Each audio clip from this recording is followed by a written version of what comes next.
Salut tout le monde, j'espère vraiment que vous allez bien. Moi ça va pas mal aujourd'hui. On se retrouve pour une vidéo. On va faire une petite expérience, petit concept. Là on va tester une nourriture totalement différente pour une menthe religieuse. Pour la menthe religieuse, j'en ai qu'une. Alors je te montre ça. Vous kiffez les vidéos de nourrissage. Alors on va essayer de nourrir une menthe religieuse aujourd'hui avec de la viande. Alors voici la petite qui est devenue adulte. Je pense que c'est une femelle. J'aurais vraiment voulu tenter la reproduction, mais là actuellement je connais personne qui a un mâle à disposition à me fournir, sachant qu'il y a toujours un risque pour que la menthe religieuse, la femelle, bouffe le mâle. Il faut bien la nourrir avant l'accouplement pour que le mâle ait une chance de s'en sortir. On va essayer de nourrir la menthe religieuse avec ça. C'est juste un bout de viande crue. Juste voir si elle s'y attaque et si elle mange. S'il faut, c'est une vidéo totalement foireuse. Alors là, clairement, il est en train de manger de la viande. Ça n'a pas été facile parce qu'il fallait qu'elle goûte en fin de compte. Et maintenant qu'elle se rende compte que c'est bon, eh ben, elle mange sans aucun problème. Elle a l'air de bien aimer, mais elle n'est pas du tout habituée. Et je pense qu'elle préfère quand même, qu'elle a tout de même une préférence pour les insectes vivants. Mais c'est déjà bien de savoir qu'on peut, donc si elle se nourrit de viande comme ça, de petits morceaux, il y a peut-être moyen de lui donner des insectes morts. Honnêtement, je croyais que j'allais la nourrir beaucoup plus facilement avec un petit morceau de viande. J'étais persuadé qu'elle allait l'attraper comme un insecte et dévorer entièrement le morceau de viande. Non, elle fait que des allers-retours, elle y passe vite fait un petit peu pour goûter, mais je pense pas qu'elle soit si fan que ça.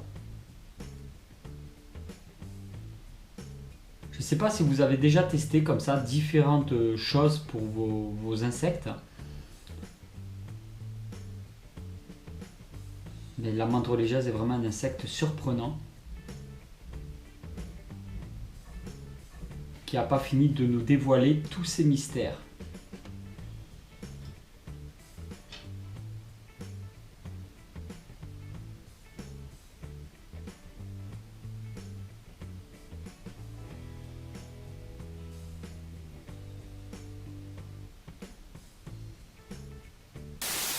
Alors là, elle est en train de se nettoyer toutes les parties qui ont touché un petit peu la viande. Il doit rester un petit peu de goût sur elle.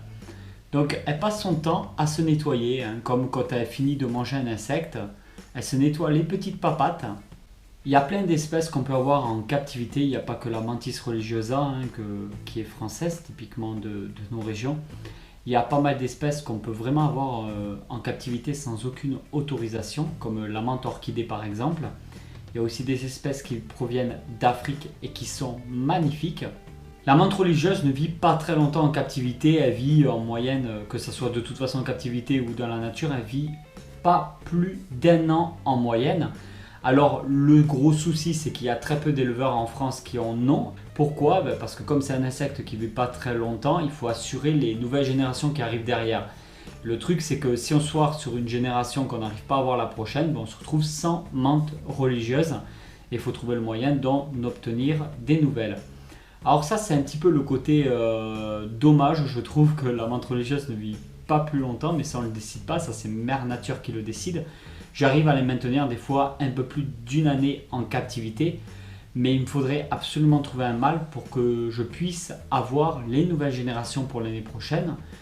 Là ça serait vraiment très intéressant. Après il y a des espèces de menthe, comme je vous l'ai dit, qui viennent d'Afrique, qui viennent de partout du monde, qu'on a le droit d'avoir sans aucune autorisation en France. Renseignez-vous bien quand même au cas où sur les différentes espèces, mais il y a des espèces qui sont vraiment magnifiques. Ensuite c'est un prédateur qui est reconnu comme très vorace, qui n'hésite pas à s'attaquer à des animaux plus petits, moyenne taille et même voire plus grands qu'elle. Parce que c'est déjà arrivé, et ce n'est pas rare, de voir sur internet par exemple des photos de menthe religieuse s'attaquant à des colibris. Donc c'est vraiment pour vous dire, même à des petits lézards, comme les lézards des murailles. J'ai déjà vu des photos et c'est vraiment très impressionnant de voir qu'une menthe religieuse peut s'attaquer même à des tout petits reptiles. Et voilà tout le monde, j'espère vraiment que cette vidéo vous a plu. Si cette vidéo vous a plu, vous pouvez toujours mettre un petit pouce bleu, un petit commentaire. Je vous dis à très vite pour une nouvelle vidéo. Allez tout le monde, ciao ciao.